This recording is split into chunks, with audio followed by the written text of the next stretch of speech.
Saudaraku sekalian, tidak ada kejadian kebetulan, tidak ada kejadian sia-sia.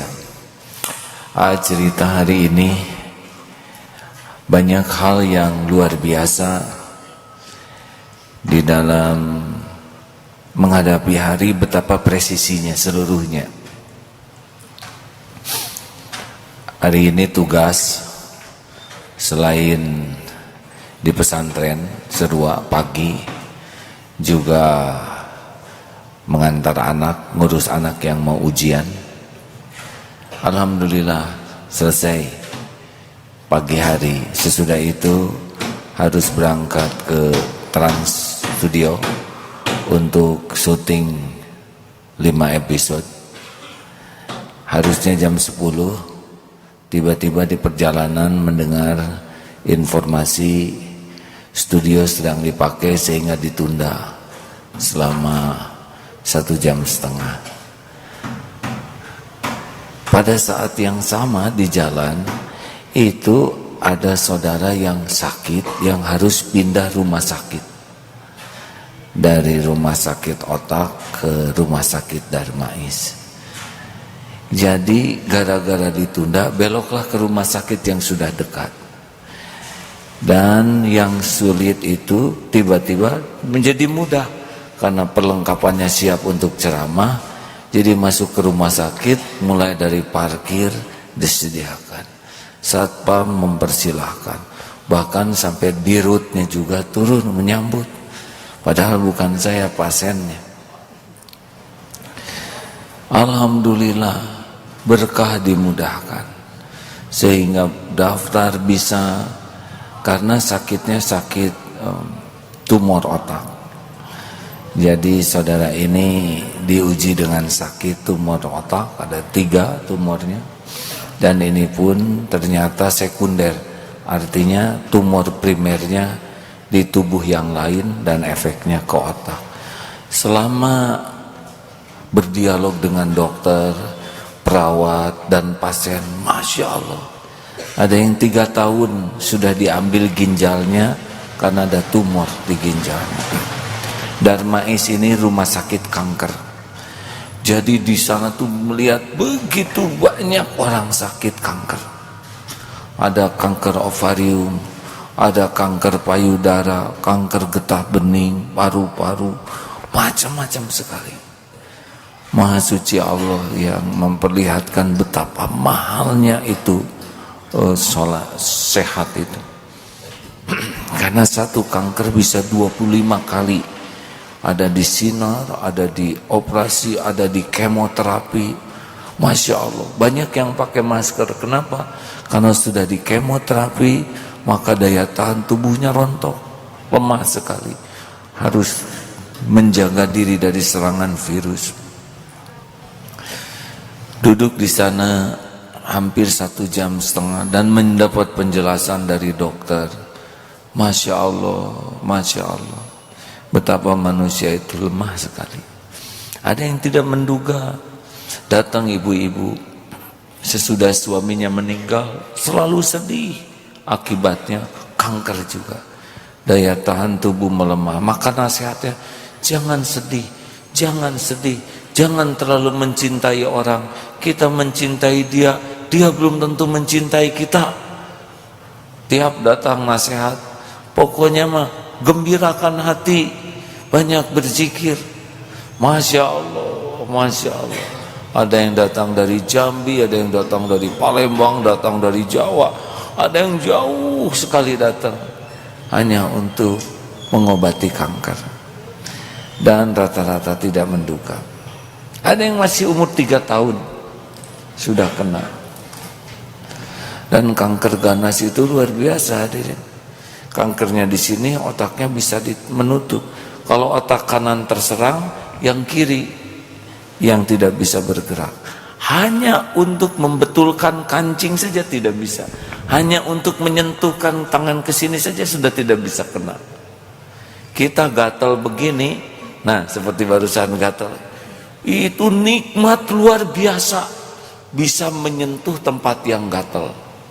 Karena tidak mudah bagi yang koordinasi otaknya sudah berbeda. Untuk menyentuh tuh susah sekali.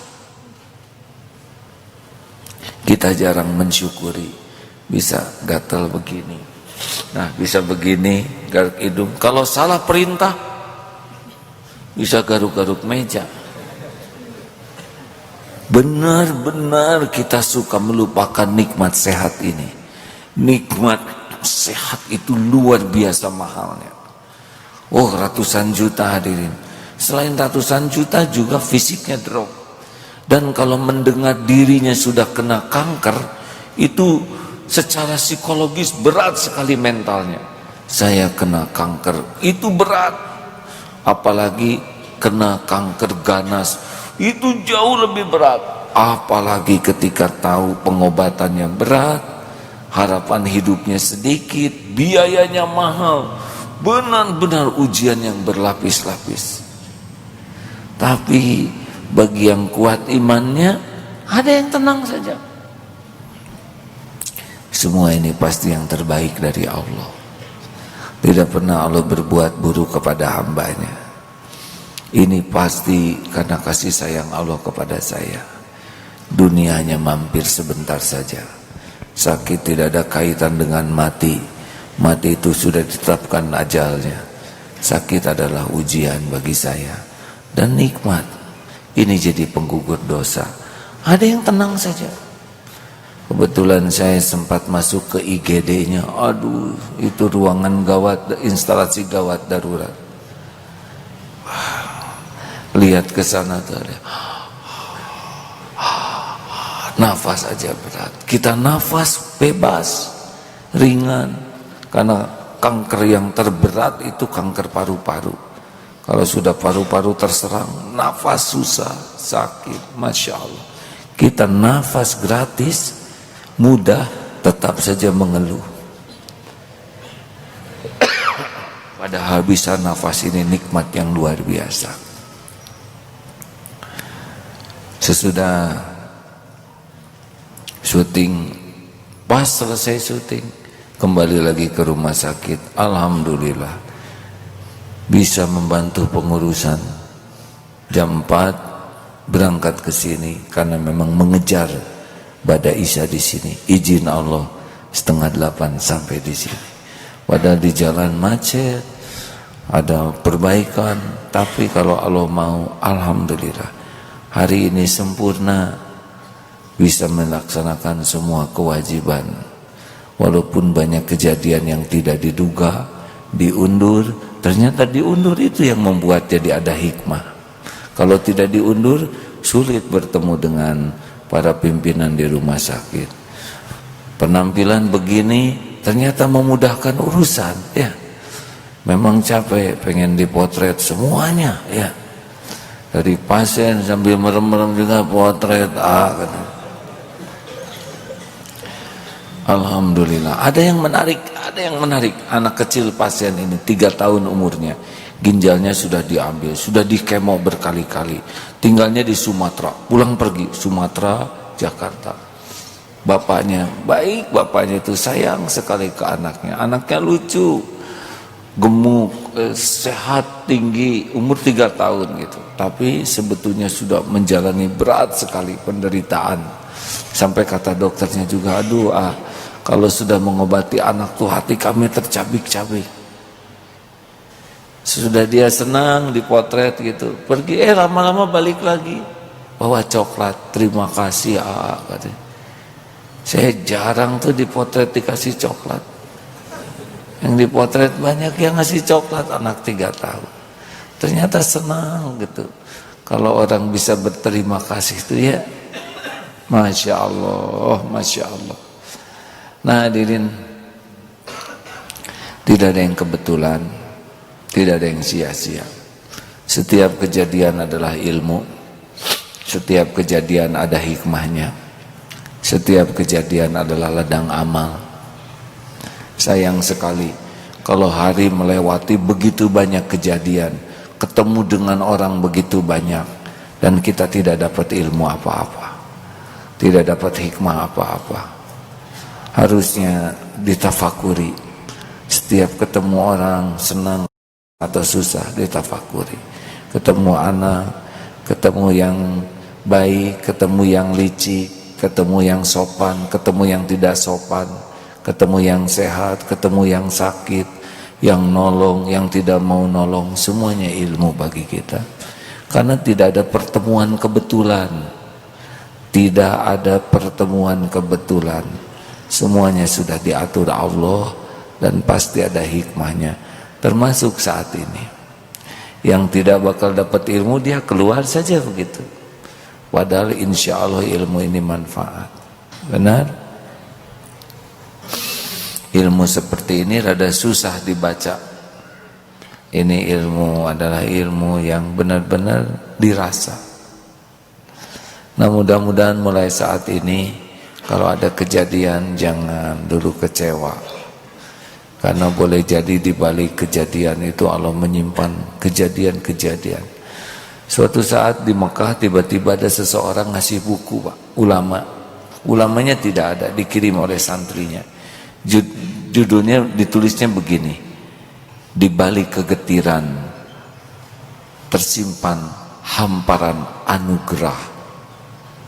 Masya Allah, saya baca ini langsung, ini di balik kegetiran sebetulnya tersimpan hamparan anugerah.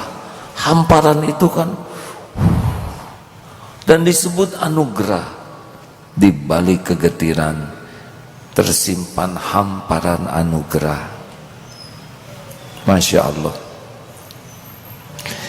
Nah, mudah-mudahan kita lebih menyukai, menikmati jamuan Allah daripada kita tenggelam dalam pikiran, dalam perasaan yang tidak nyambung dengan anugerah Allah. Benar? Kita sering banyak merencanakan, berstrategi, segala macam kita pikir, tapi tidak nyambung dengan Allahnya. Ini tidak ada gunanya, karena setiap kejadian itu terjadi dengan izin Allah, dan tidak bisa mendapatkan sesuatu hikmah kecuali juga dengan izin Allah. Jadi kalau ada kejadian apapun harus nyambung ke Allah, karena solusinya juga datang dari Allah. Betul? Nah, kita kalau ada apa-apa sibuk, sedih, kecewa, melankolis, jengkel, dendam kesumat, nyesek. Apa ini? Coba pikirkan, kalau kita sedang banyak pikiran, beres nggak urusannya? Tidak. Lebih baik kembalilah zikrullah. Kalau makin tidak nyaman hati, berarti ada yang salah. Pokoknya kalau hati sudah tidak nyaman, berarti ada yang salah tuh. Karena kalau benar pasti nyaman hati ini. Makanya kalau hati mulai tidak enak, udah zikir saja, istighfar, sholawat, baca asmaul husna, baca ayat-ayat Al-Quran.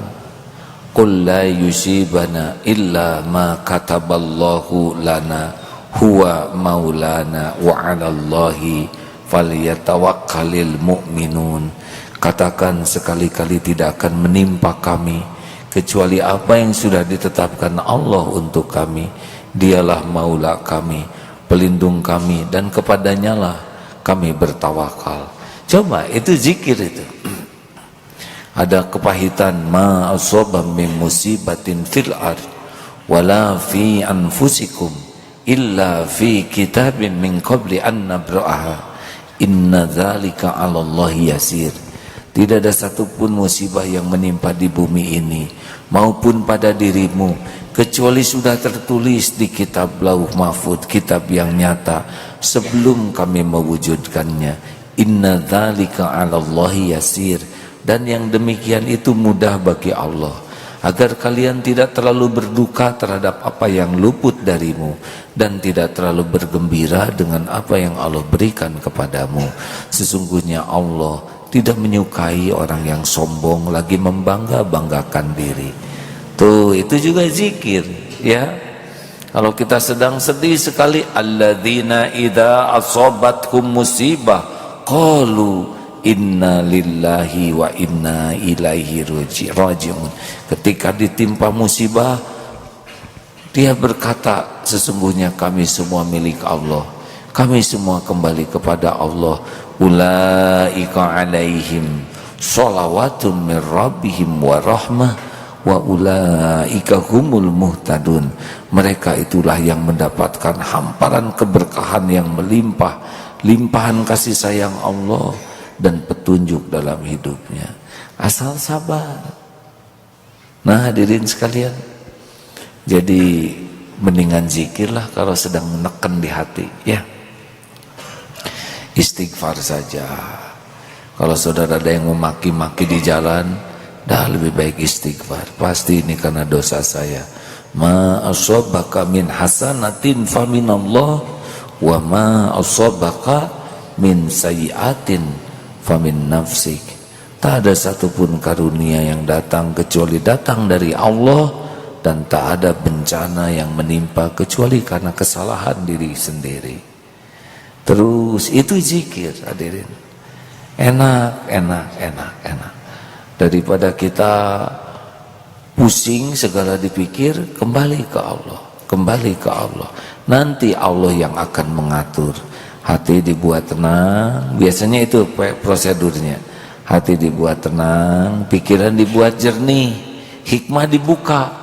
Oh iya ya, oh begitu. Tapi kalau mikir tidak zikir ke Allah, ngelantur. Yang nuntun setan. Makanya jadi dendam, jadi bikin rencana jahat, rencana jelek, sakit hati. Wah, yang tidak ada solusi sama sekali. Ya kalau tidak zikir, siapa lagi yang nuntun?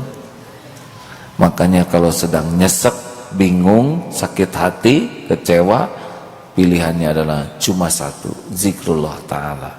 Nanti Allah sesuai janjinya, fadzkuruni adzkurkum, maka ingatlah padaku, aku ingat padamu.